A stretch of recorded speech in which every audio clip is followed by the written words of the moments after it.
This is a Ciliate, Loxodes Magnus. It is about to die. Of course, depending on your time scale, we're all about to die. To the Grand Canyon or the sun, things that have existed for millions or billions of years, we are each weird little bubbles of peculiar chemistry that form and then pop, form and then pop. But this ciliate, and with our new microscope you can really see those cilia beating, is about to pop right before your eyes. It looks fine right now.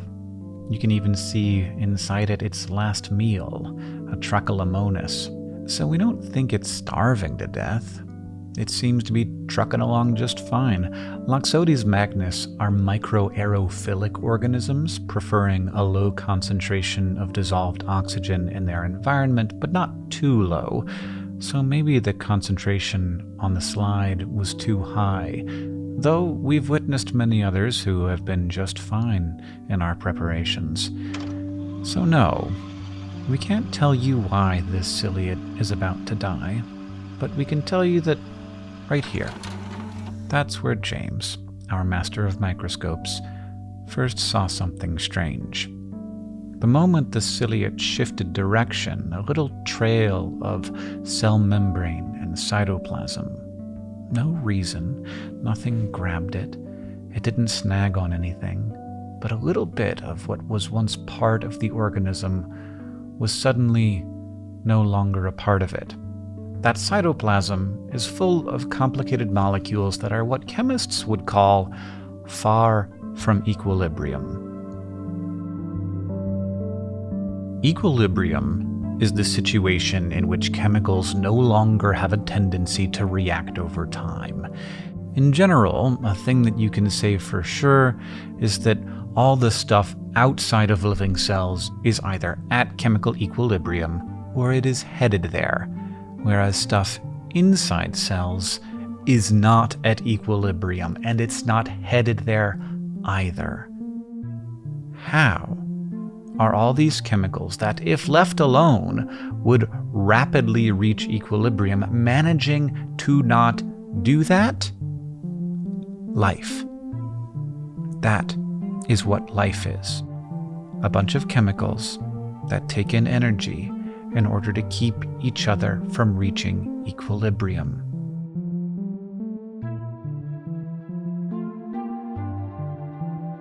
Quick break from our friend.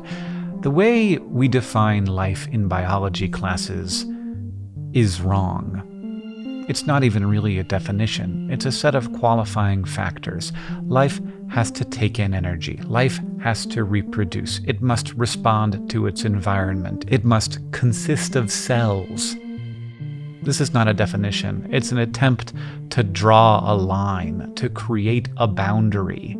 And that makes sense for things that are actually amorphous and complicated, like social constructs. But life is not a construct of our opinions, but of reality.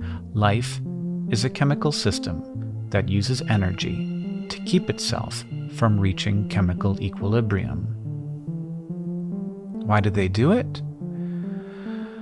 Oh, well, maybe let's not go that deep, at least not today. Suffice it to say, a system that did this developed on this planet, and now, billions of years later, it is still doing it.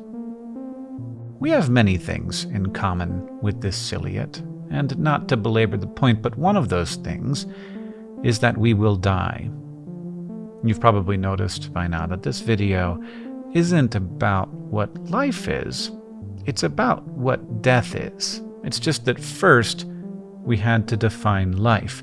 Life is chemicals working together to take in energy to keep themselves far from equilibrium. Death is not the return to chemical equilibrium. The process of decay can last decades. Likewise, many parts of my body will return to equilibrium over the course of my life. I'm shedding skin cells right now, and so are you. The atoms and molecules of my body are replaced with new ones over and over and over again, but I will only die once.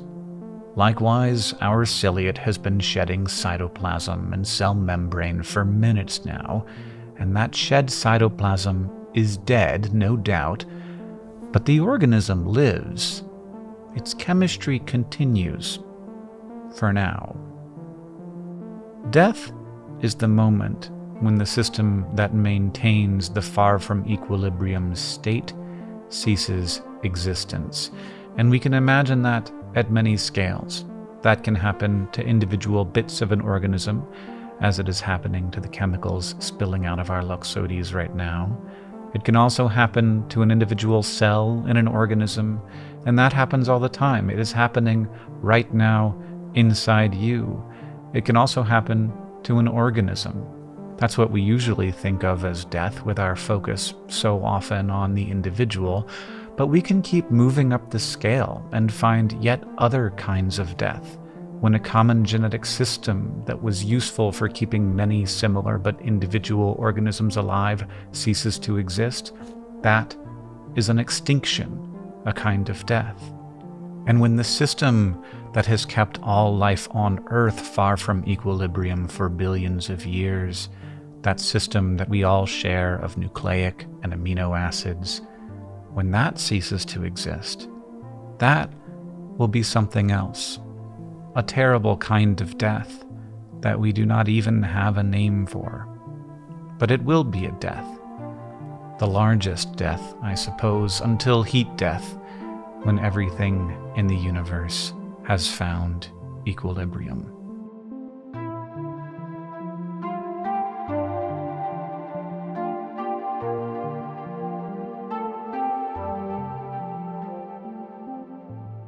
Our ciliate is about out of time now. I don't know when we can call it, when we can pronounce the time of death, but this seems as good a time as any. Here, we have death, the system that was using energy to keep itself from reaching equilibrium has ceased to exist.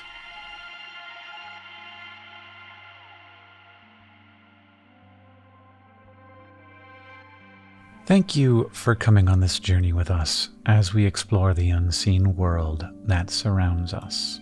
And thank you, as always, and of course, to all the people on the screen right now. These are our Patreon patrons, without whom we could not make this show. So if you want to thank anybody for enabling the existence of content such as this on the internet, these are the people to thank. If you want to see more from our master of microscopes, James Weiss, you can check out Jam and Germs on Instagram. And if you want to see more from us, there's always a subscribe button somewhere nearby.